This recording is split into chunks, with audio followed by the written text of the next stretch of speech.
Logos ministry या channel मध्ये आपणा सर्वांचे हार्दिक स्वागत आहे। मी ॲलन लोबो आपणा सर्वांना जगाचा तारणारा प्रभू येशू ख्रिस्त याच्या नावामध्ये शुभेच्छा देत आहे। हे चॅनल सबस्क्राइब करणाऱ्या सर्वांचे मी हृदयपूर्वक आभारी आहे। ज्यांनी अजूनपर्यंत चॅनल सबस्क्राइब केलेलं नाही त्यांना मी विनंती करीतो की त्यांनी कृपया हे चॅनल सबस्क्राइब करावे, लाईक करावे आणि शेअर करावे। प्रभू येशू ख्रिस्त तुम्हा सर्वांस त्याचा आशीर्वाद देवो।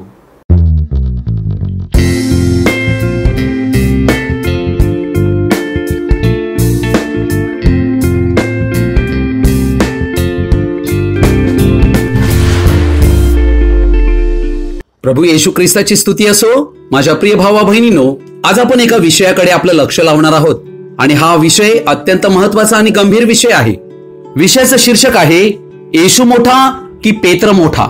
आज ख्रिस्ती जगतामध्ये पाण्यातील बाप्तिस्म्याचा विषय आल्यावर मत्तई 28 आणि 19 वचनाप्रमाणे शीर्षकात दिला जाणारा बाप्तिस्मा खरा की प्रेषित 2:38 मध्ये येशू ख्रिस्ताच्या नावाने दिला जाणारा बाप्तिस्मा खरा, या विषयावर फारच मोठा गोंधळ व त्यामुळे तटफुटी होत आहेत। सांप्रदायिक व नामधारी ख्रिस्ती मंडळात या गोष्टी आढळत आहेत। या विषयावर नक्की सत्य काय आहे? देवाचा सेवक या नात्याने जबाबदारीने आपणा सर्वांपुढे हे सत्य मांडण्याचा मी प्रयत्न करीत आहे। म्हणून हा विषय तुम्ही सर्वांनी शेवटपर्यंत आवर्जून पाहावा ही माझी तुम्हाला कळकळीची विनंती आहे। प्रभू येशू ख्रिस्ताच्या नावातील बाप्तिस्मा नाकारण्यासाठी अनेक लोक विचित्र प्रकारचे तर्क करीत असतात। या विषयावर मंडळीला अंधारामध्ये ठेवित आहेत व त्यांना हे शिकविण्यात येत आहे येशू मोठा की पेत्र मोठा, अर्थात येशूच, म्हणून आम्ही येशूच ऐकलं पाहिजे, पेत्राचं ऐकता कामा नये। काय आम्हाला येशू ख्रिस्ताच्या आज्ञेचं पालन केलं पाहिजे की प्रेषितांच्या आज्ञांचं पालन केलं पाहिजे? अशा प्रकारची शिकवणूक आजच्या जगात अनेक मंडळांमध्ये प्रचलित आहे। त्यांचे म्हणणे असे आहे की प्रेषित हे मनुष्य होते आणि त्यांनी चुका केलेल्या आहेत। अशा प्रकारचा वार्तालाप अज्ञानी लोक करीत आहेत। अर्थात आध्यात्मिक समज असल्याशिवाय देवाचं वचन स्पष्ट रीतीने समजणे फार कठीण आहे। आज ख्रिस्ती जगतामध्ये 3 प्रकारचे लोक आढळतात। 1. अनितीने सत्य दाबून ठेवणारे, 2. देवाच्या वचनापुढे धावणारे आणि 3 आहेत भ्रमात पडलेले, ज्यांना शास्त्रलेख समजत नाहीये। या तिन्ही विषयी पवित्र शास्त्र काय म्हणते आपण वाचूया। रोमकरास पत्र याचा 1 अध्याय 18 वचन म्हणते, वास्तविक जी माणसे अनितीने सत्य दाबून ठेवतात त्यांच्या अभक्तीवर व अनितीवर देवाचा क्रोध स्वर्गांतून प्रकट होतो। अर्थात एखादी गोष्ट सत्य आहे तर आम्हाला त्याचा स्वीकार करणे आहे, परंतु ज्या वेळेला मनुष्य अनितीने सत्य दाबून ठेवतो, अर्थात अनितीने सत्य दाबण्याचं काम पुढारी व्यक्ती करीत असतात, अर्थात त्याचे कारण मनुष्याला खुश करावे यासाठी असते, संस्थेमध्ये आपले पद राखले जावे म्हणून असते। सर्वजण काय मानतात आपणही तेच मानूया, अशा प्रकारच्या तत्वांद्वारे रूढी आणि चालीरीती यांचे पालन व जतन केले जाते। यांतूनच अनितीने सत्य दाबण्याचा प्रयत्न केला जातो। योहानाचं 2 पत्र याचं 9 वचन मी वाचत आहे, ख्रिस्ताच्या शिक्षणाला चिकटून न राहता जो पुढे पुढे जातो त्याला देव प्राप्त झाला नाही। जो शिक्षणाला धरून राहतो त्याला पिता व पुत्र या दोघांची प्राप्ती झाली आहे। मत्तई वर्तमान याचा 22 अध्याय 29 वचनात प्रभू येशूने म्हटले, येशूने त्यास उत्तर दिले, तुम्ही शास्त्र व देवाचे सामर्थ्य जाणत नसल्यामुळे भ्रमात पडलेले आहात। अर्थात देवाचं वचन आम्हाला समजणं फार फार आवश्यक आहे आणि ते समजण्यासाठी आम्हाला जे काही देवाने प्रेषितांच्या द्वारे कळविलेले आहे त्यावर आम्ही विश्वास केलाच पाहिजे। म्हणून जे देवाच्या वचनाला मानित नाहीत परंतु वचनाच्या पुढे धावत आहेत अशा प्रचारकाविषयी देवाचं वचन स्तोत्र संहिता 50 16 आणि 17 काय म्हणते वाचूया। दुर्जनाला तर देव म्हणतो, माझे नियम विधित करणारा तू कोण? माझा करार आपल्या मुखाने उच्चारणारा तू कोण?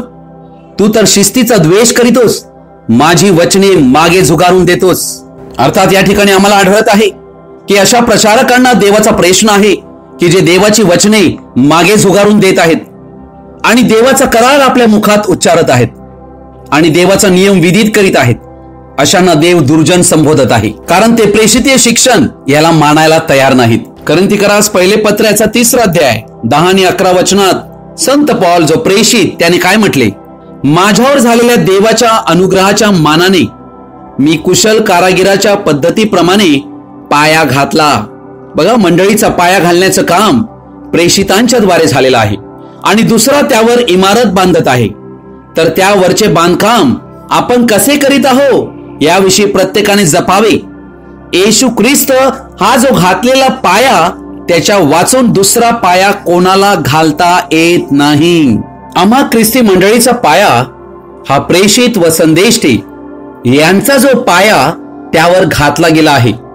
इफिस्करास पत्र 2 अध्याय 20 वचन म्हणते, प्रेषित व संदेष्टे या पायावर तुम्ही रचलेले आहात. स्वतः ख्रिस्त येशू मुख्य कोनशिला आहे.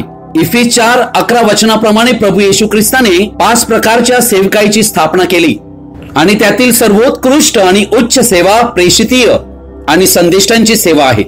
या 2 सेवकाईद्वारे आलेले वचनावरच सुवार्तिक, पाळक आणि शिक्षक यांना चालावे लागते. म्हणून प्रेषित व संदेष्टे यांच्याद्वारे आलेले जे शिक्षण आहे त्या शिक्षणाच्या पायावर मंडळीची रचना करण्यात आलेली आहे. आणि मंडळी स्वतः ख्रिस्त येशू हा मुख्य कोनशिला आहे, ज्याच्यावर हे प्रेषित आणि संदेष्टे त्या पायावर घातले आहेत आणि त्यावर आम्ही रचण्यात येत आहोत देवाची मंडळी म्हणून.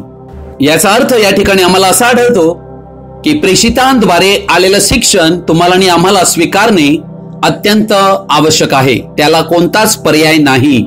इब्री लोकास पत्र 11 अध्याय याच्या 10व्या वचनात आम्ही पाहतो, कारण पायी असलेल्या व देवाने योजलेल्या व बांधलेल्या नगराची तो वाट पाहत होता.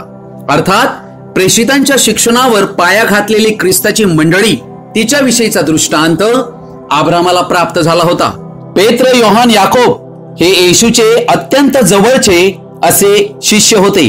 गलतीकारास पत्र 2 अध्याय 9 वचन म्हणते, पेत्र, योहान, याकोब मंडळीचे स्तंभ मांडलेले होते. पेंटिकॉस्टच्या दिवशी पेत्रानेच ख्रिस्त येशूच्या नवीन कराराच्या मंडळीच्या पाया भरणीचे काम केले होते. पेत्रालाच प्रभू येशू ख्रिस्ताने म्हटले होते की स्वर्ग राज्याच्या किल्ल्या मी तुला देईन. पेत्र यालाच प्रभू येशू ख्रिस्ताने निवडले होते की माझ्या मेंढरांना चार, माझ्या मेंढरांना पाळ. पेत्राद्वारेच यरुशलेमेमध्ये यहुदी लोकांसाठी आणि शमरोनी लोकांसाठी आणि परराष्ट्रीय लोकांसाठी तिन्ही ठिकाणी द्वारे उघडण्याची कामं या पेत्राद्वारेच करण्यात आली. पेत्राला प्रेषित 10:34 वचनामध्ये देव पक्षपात करीत नाही, परराष्ट्रीय लोक, यहुदी लोक यांच्यात पक्षपात करीत नाही, यासाठी देवाकडून एक दृष्टांत त्याला दाखविण्यात आला. रूपांतराच्या डोंगरावर पेत्र, योहान, याकोब आम्ही पाहत आहोत. त्यामध्ये पेत्राने आपली साक्ष रूपांतराच्या डोंगरावर काय होती याचं वर्णन 2 पेत्र 1 अध्याय 16 ते 19 वचनात केलेली आहे. पेत्राने येशूचा नकार केला होता तेव्हा येशूने पेत्राला म्हटले होते, तू एकदा वळलास म्हणजे आपल्या भावालाही तू स्थिर कर. मत्तेकृष शुभवर्तमान याचा 16 अध्याय 16 आणि 17 वचनामध्ये आम्हाला हे आढळते. येशूने सर्वांना प्रश्न विचारला होता की लोक मला कोण म्हणून म्हणतात.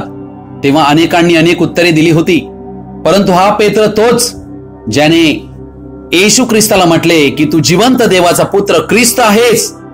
आणि हे प्रकाशन, हे दैवी प्रकटीकरण त्याला स्वर्गीय पित्यापासून प्राप्त झाले होते. अर्थात हाच तो प्रेषित ज्याच्या विषयी आज आम्ही बोलत आहोत. म्हणून गलतीकारास पत्र 1 अध्याय 8 वचन म्हणते, परंतु जी सुवार्ता आम्ही तुम्हाला सांगितली तिच्याहून निराळी सुवार्ता आम्ही सांगितली किंवा स्वर्गांतून आलेल्या देवदूताने सांगितली तरी तो शापभ्रष्ट असो. अर्थात या ठिकाणी आम्ही पाहत आहोत प्रेषितांच्या द्वारे आलेली जी सुवार्ता आहे, या सुवार्तेमध्ये कोणीच काहीच बदल करू शकत नाही. जर कोणी बदल करण्यास पाहिल तर वचन म्हणते तो शापभ्रष्ट असो. म्हणूनच आजच्या सांप्रदायिक मंडळ्या ज्यांनी देवाच्या वचनामध्ये बदल केलेला आहे ते शापभ्रष्ट मंडळ्या आहेत. त्यांच्या संघटना किंवा संस्था कितीही मोठ्या असू द्या, त्याच्याशी आम्हाला काही कर्तव्य नाही. प्रेषितांच्या द्वारे दिले गेलेले शिक्षण जे जे मंडळ्या स्वीकारत नाहीत त्या शापभ्रष्ट आहेत. हे तुम्ही आणि आम्ही पवित्र आत्मा प्राप्त केलेल्या व्यक्तींना समजणे अत्यंत आवश्यक आहे. 9व्या वचनामध्ये संत पौल पुन्हा एक वार म्हणत आहे, आम्ही अगोदर सांगितले तसे मी आताही पुन्हा सांगतो की जी तुम्ही स्वीकारली तिच्याहून निराळी सुवार्ता कोणी तुम्हाला सांगितल्यास तो शापभ्रष्ट असो. येशूनेच प्रेषितांना पाठविलेले होते. प्रेषित म्हणजे पाठविलेले. मत्तेकृ शुभवर्तमान 28 अध्याय 19 वचनात प्रभू येशूने स्वर्गरोहणापूर्वी म्हटले, तेव्हा तुम्ही जाऊन सर्व राष्ट्रांतील लोकांना शिष्य करा, त्यास पित्याच्या, पुत्राच्या व पवित्र आत्म्याच्या नावाने बाप्तिस्मा द्या. मार्क शुभवर्तमान 16 अध्याय 15 वचनात येशूने म्हटले, मग त्याने त्यांना सांगितले की सर्व जगात जाऊन संपूर्ण सृष्टीला सुवार्तेची घोषणा करा. अर्थात प्रेषितांना येशूनेच पाठविले होते असे या ठिकाणी आम्हाला आढळते. प्रेषितांना प्रचार करण्यासाठी येशूनेच निवडले होते. योहान शुभवर्तमान 15 अध्याय याचं 16 वचन म्हणते, तुम्ही मला निवडले नाही, तर मी तुम्हाला निवडले व तुम्हाला नेमले आहे. प्रेषितांचे जो ऐकतो तो येशूचे ऐकतो, कारण प्रेषितांकडे देवाचा दैवी अधिकार दिलेला होता.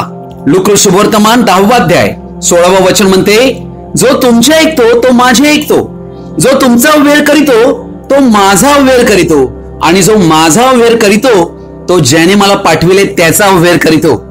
अर्थात प्रभू येशूने ज्याला पाठविलेले आहे त्याला ओळखावे ही प्रभूची अपेक्षा आहे. अर्थात प्रभू येशू ख्रिस्त ज्याला अधिकार देऊन पाठवितो त्याला मंडळीने ओळखायला हवे आणि ओळखून त्यांचा स्वीकार करायला हवा. ही गोष्ट केवळ प्रेषितांसाठीच नव्हे, 5 प्रकारच्या सेवकांसाठी देखील लागू होते. प्रेषितांबरोबर पवित्र आत्मा होता व त्यांच्या मध्ये होता. योहान शुभवर्तमान 14 अध्याय 17 वचनात प्रभू येशूने म्हटले, जग त्याला ग्रहण करू शकत नाही, कारण ते त्याला पाहत नाहीत अथवा त्याला ओळखीत नाहीत. तुम्ही त्याला ओळखता, कारण तो तुम्हा बरोबर राहतो व तुम्हा मध्ये वस्ती करील. अर्थात हे प्रभू येशूने दिलेली ही भविष्यवाणी पेंटिकॉस्टच्या दिवशी पूर्ण झाले. मत्तेकृ शुभवर्तमान याचा 10 अध्याय आणि याचं 20 वचन म्हणते, कारण बोलणारे तुम्ही नाही, तर तुमच्या पित्याचा आत्मा हाच तुमच्या ठाई बोलणार आहे. म्हणून पेंटिकॉस्टच्या दिवशी जेव्हा पेत्र उभा राहिला होता तेव्हा तो पेत्र बोलत नव्हता, पवित्र आत्मा स्वतः देव पेत्राच्या मुखांतून बोलत होता. म्हणून प्रेषितांची कृत्ये 4 अध्याय 8 वचन म्हणते, तेव्हा पेत्र पवित्र आत्म्याने पूर्ण होऊन त्यांना म्हणाला. लक्षात घ्या, पेत्र पवित्र आत्म्याने परिपूर्ण झाला होता. म्हणून पेत्राने दिलेला बाप्तिस्म्याविषयीचा संदेश, प्रभू येशू ख्रिस्ताच्या नावाने बाप्तिस्मा, यामध्ये पेत्राने काही चूक केलेली नाही. हा पवित्र आत्म्याद्वारे त्याला प्रकट करण्यात आला होता. या ठिकाणी आम्ही प्रेषित पेत्र याला खोटे ठरवू शकत नाही. योहान शुभवर्तमान 16 अध्याय याच्या 13व्या वचनात प्रभू येशूने काय म्हटले होते, तरी तो सत्याचा आत्मा येईल तेव्हा तो तुम्हाला मार्ग दाखवून सर्व सत्यात नेईल, कारण तो आपल्या स्वतःचे सांगणार नाही, तर जे काही ऐकेल तेच सांगेल आणि होणाऱ्या गोष्टी तुम्हाला कळवील. योहान शुभवर्तमान 14 अध्याय 26 वचनात प्रभू येशूने म्हटले होते, तरी ज्याला पिता माझ्या नावाने पाठवील तो कैवारी म्हणजे पवित्र आत्मा तुम्हाला सर्व काही शिकवेल आणि ज्या गोष्टी मी तुम्हाला सांगितल्या त्या सर्वाची तुम्हाला आठवण करून देईल. अर्थात पेंटिकॉस्टच्या दिवशी हा पवित्र आत्मा पेत्राला ज्या वेळेला प्राप्त झाला, पेत्र पवित्र आत्म्याने परिपूर्ण झाला, त्या वेळेला त्याने देवाच्या शुभवर्तमानाचा प्रचार केलेला आहे. म्हणून प्रेषितांची कृत्ये 2 अध्याय 4 वचन म्हणते, तेव्हा ते सर्वजण पवित्र आत्म्याने परिपूर्ण झाले आणि आत्म्याने जशी जशी त्यांना वाचा दिली तसे तसे ते निरनिराळ्या भाषांतून बोलू लागले. अर्थात या ठिकाणी आम्हाला ही गोष्ट स्पष्ट आढळते की हे व्यक्ती पवित्र आत्म्याने परिपूर्ण झाले होते. अशा पवित्र आत्म्याने परिपूर्ण व्यक्तीविषयी तुम्ही कसे काय म्हणू शकता की आम्ही पेत्राचे ऐकू नये? मग प्रश्न उरतो, पेत्राचे पहिले पत्र, पेत्राचे दुसरे पत्र याच्याविषयी काय काय ती पत्र देखील पवित्र आत्म्याने प्रेरित होऊनच लिहिली आहेत की नाहीत, हा प्रश्न आहे. अशा प्रकारे तर्क करून हिंमत तरी कशी करावी की पेत्राचे आम्ही ऐकणार नाही? असा तर्क कितपर्यंत योग्य ठरेल?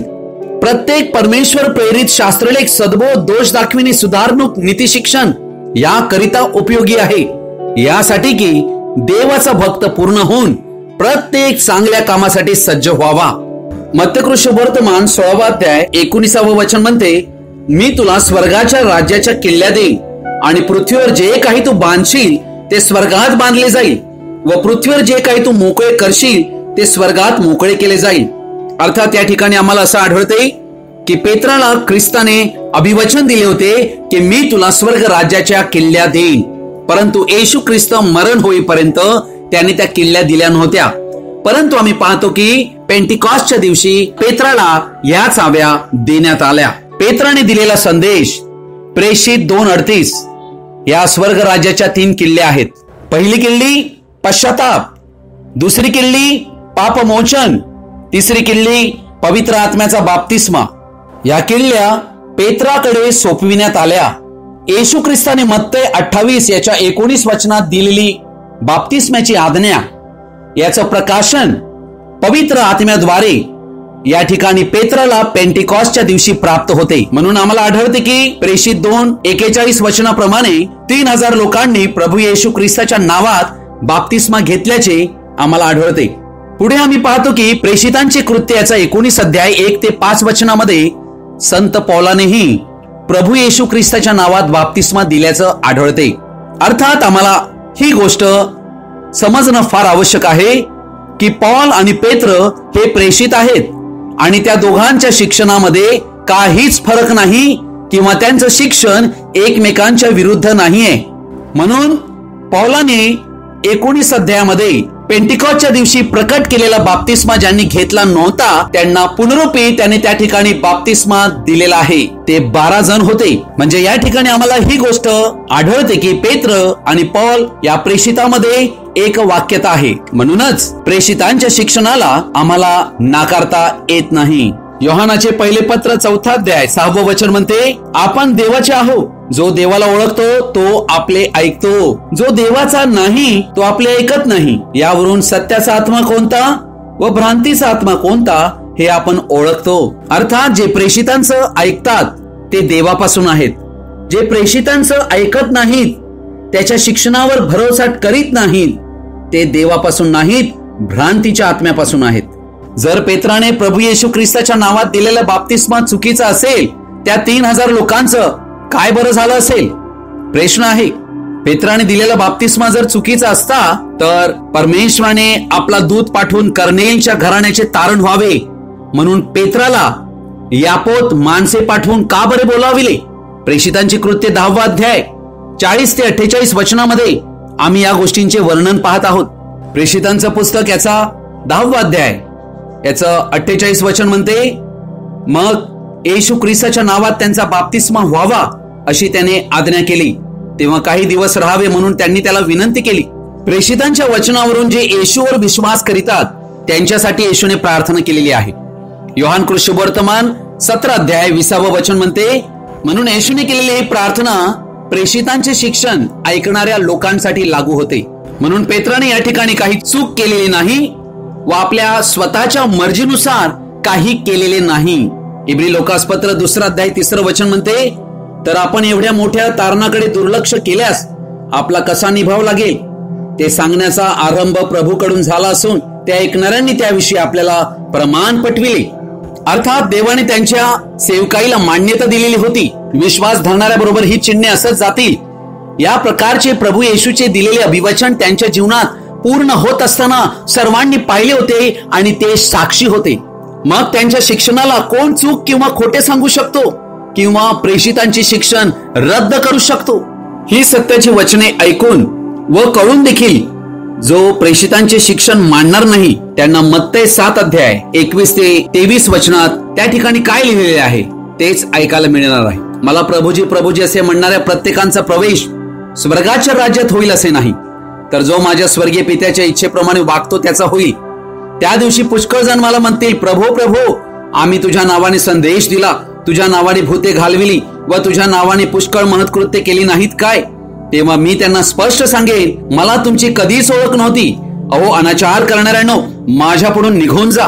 आता अशा प्रकारचा तर्क वितर्क करणाऱ्यांनी यावर विचार करावा की त्यांचे तर्क वितर्क योग्य आहेत की प्रेषितांचे शिक्षण? जगाचा न्याय प्रेषितांच्या शिक्षणानुसार होणार आहे. रोमकरासपत्र 2 अध्याय याचं 16 वचन म्हणते, ज्या दिवशी देव माझ्या सुवार्तेप्रमाणे ख्रिस्त येशूच्या द्वारे माणसांच्या गुप्त गोष्टींचा न्याय करील त्या दिवशी हे दिसून येईल. जिथपर्यंत आम्ही प्रेषितांच्या द्वारे आलेले पवित्र आत्म्याचे शिक्षण ग्रहण करणार नाहीत तिथपर्यंत परमेश्वराने दिलेल्या कृपेचे भागीदार होऊ शकत नाहीत. प्रभू येशू ख्रिस्ताची कृपा आणि दया तुम्हा सर्वांसंगती कायम राहो. हालेलुया. प्रिय भाऊ बहिणीनो, आजचा संदेश तुम्ही सर्वांनी शेवटपर्यंत आणि ध्यानपूर्वक पाहिल्याबद्दल आपणा सर्वांचा मी आभारी आहे। तुम्ही हा संदेश ऐकल्यावर तुम्हाला नक्की काय वाटले हे तुम्ही आपल्या कमेंट बॉक्समध्ये कळवावे। धन्यवाद।